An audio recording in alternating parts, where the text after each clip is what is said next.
bringing you the latest news from Lubbock High Athletics. This is the Westerner Fan Zone podcast from 100.7 The Score. Welcome back to the High School Fan Zone on a Monday night, first Monday night in January. We're back after a couple of weeks of hiatus. I'm going to run through the weekly schedule real quick while we're here because it changed right after Thanksgiving. Monday nights will be 6 to 7:30 will be the 4 LISD schools. Will be Coronado, Estacado, Lubbock High, and Monterey in that order every Monday, 6 to 7:30. Wednesday night will be 6 to 7 p.m., Friendship, Lubbock, Cooper, and Liberty. We're here now in the Lubbock High, the Westerner Fan Zone. I've got Brent Palmer.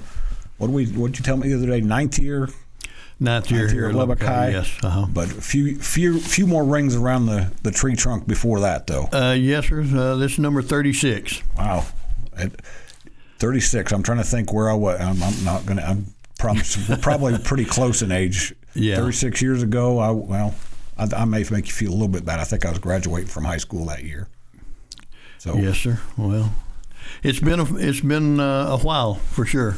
And you told me you coached in Plains. Are you from down there as well? No, I didn't coach in Plains, but I grew up in Plains. You grew up in Plains, yeah. But you've been around. You've made the circuit in West Texas. I have.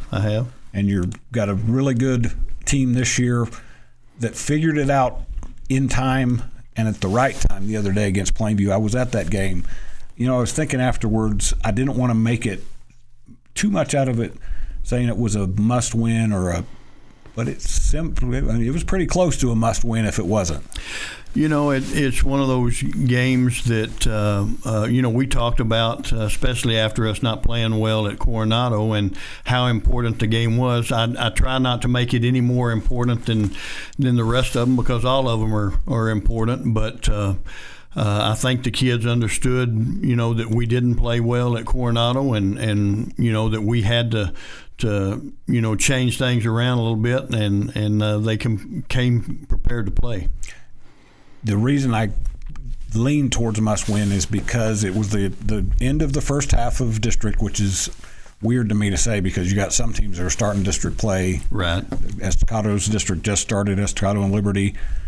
The boys don't even start until later this week. You guys are halfway through a grind. But you needed that one because you lost to Coronado. Well, you already tore the scab off, so I'll mention it. You lost to Coronado. That left you 3-4, but beating Plainview 49-48, incredible game, right down to the last drop the other day. That leaves you squared up 4-4 in the district after the first half. You've got one more game. You play Caprock to close it out close out this week Tuesday, no game Friday.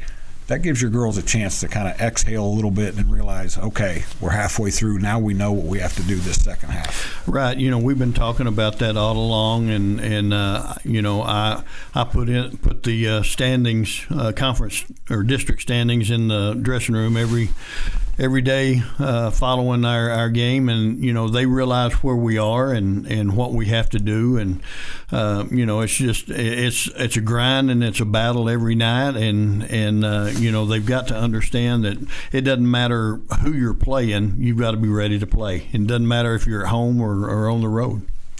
You guys have a little bit of an edge because you're 2-0 against the two teams that you're most likely battling with for a playoff spot right now. You beat Lubbock Cooper and you beat Plainview, so that gives you a little bit of a edge against those two. Well, a little bit. I'm the type of coach that you just got to take care of your business. Yep.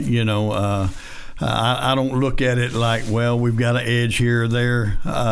It's easy to do that, but if you do that too much, that can put you in trouble sometimes. And so we just take it one game at a time and try to do the very best we can. Yeah, because those teams are going to want to come back and bite you. Right, absolutely, because Lubbock Cooper is very well coached, and they've got some good kids, and same thing with Plainview, and you just got to be ready to play. Every time I look at the schedule when I'm trying to figure out who's going to kind of move up and down, one of you three is always playing in order. Monterey, Amarillo High, and Tascosa. It's just a weird dynamic, and I just called up today's TABC rankings. Monterey's number 2 in 5A. Tascosa's number 5. Amarillo High's number 6. So it's pretty clear those three teams are battling for the penthouse. Right. And you other three are kind of trying to stay in the hunt below them. Right. And with the new playoff system this year, you just got to get somewhere in that top four. Yep. And then let the chips fall where they may after that. But at least it's not, after 2 rounds, having to meet a Monterey or an Amarillo High or whatever, because, they're going to go one direction and we'll go the other. Well, I will say this. You are in a much better mood this year than last year. And last year was so hard on you because of the injuries, and I'm glad for you. Well, thank you. It's been a lot more fun. I bet. We're coming up on a break here in a minute. We're going to talk more about the Lady Westerners. I'll run through some standings when we come back, but they're squarely in 4th place, tied with Plainview after the first round. We'll be back on 100.7 The Score in the Westerner Fan Zone. Keeping you up to date on the Lubbock High Westerners. This is the Westerner Fan Zone on 100.7 The Score. Welcome back to the second segment of the Westerner Fan Zone on 100.7 The Score. I'm Randy Rosetta. I'm with Lubbock High girls basketball coach Brent Palmer. I've got the standings in front of me, Brent. We'll run through it real quick. In your district, Monterey, Tascosa, and Amarillo High are all 7-1. That just a couple weeks before Christmas, they each knocked each other off, so nothing's been decided there. Got you and Plainview both at 4-4. Lubbock Cooper a game behind at 3-5. They just went through the gauntlet that I mentioned. They're licking their wounds. They get off Tuesday night, and I imagine that Jaden's pretty happy to have that break. I'm sure. Before they get back in. Coronado's 2-6, Paladuro's 2-7, Caprock's 0-8. Caprock's who you have next. I'm sure you want your girls to not think about that Caprock may be pulling up the rear, but that's a game you want to go out and make sure you play well and do what you can do. Absolutely. We've got to come out ready to play. It doesn't matter about records or anything like that in our district, because if you're not ready to play, somebody can knock you off. And we talked about that this morning in practice, and I feel like we'll be ready to play. We've just got to start from the get-go and get after it. You have your 3 cornerstones. You've got Izzy Palmer, who you know pretty well.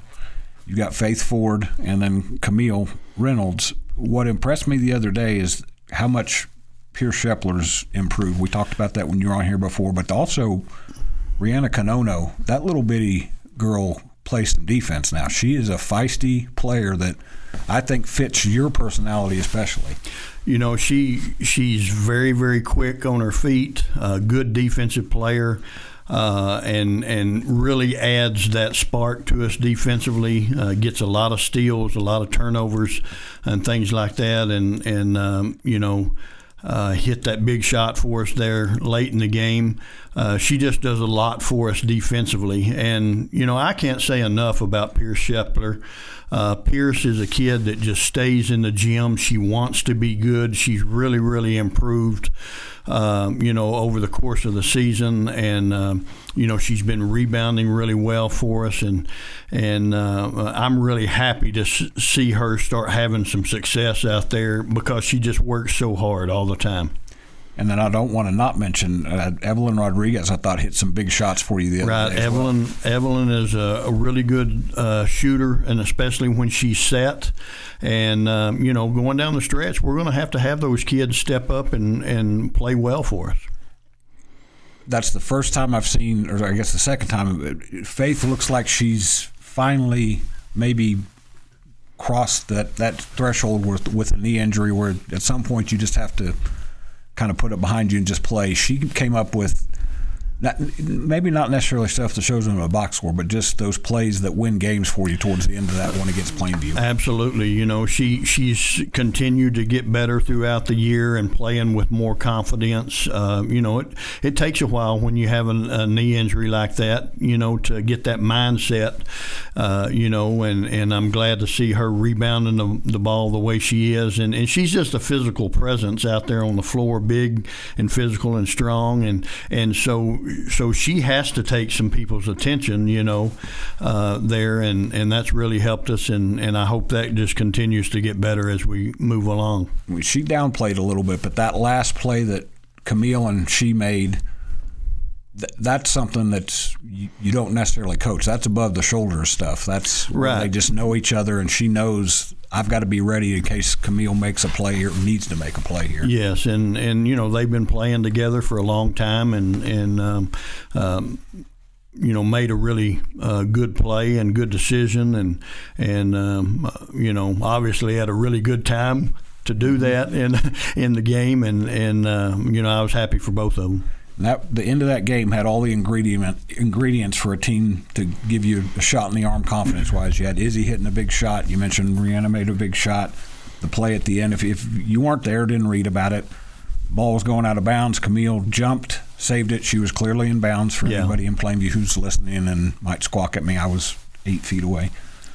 Threw it into Faith, who, without a moment's hesitation, caught it and flung it up. It was just very headsy play. Right. And it was one of those situations where I was really happy to see we were down 4 points with, I'm not exactly for sure what the time was, and we came down, hit some big shots, hit some free throws, and yes. And I was really glad to see us play with that confidence that we played with at the end of the game. Some wins are more valuable than others, and those, to me, that's the kind that, especially when you get to the playoffs, I'm saying when you get to the playoffs, that'll be good to recall. So. Yeah, you can really build on that. Yep. That's going to wrap us up on the Westerner Fan Zone. We'll be back with the Plainsman Fan Zone after the break on 100.7 The Score.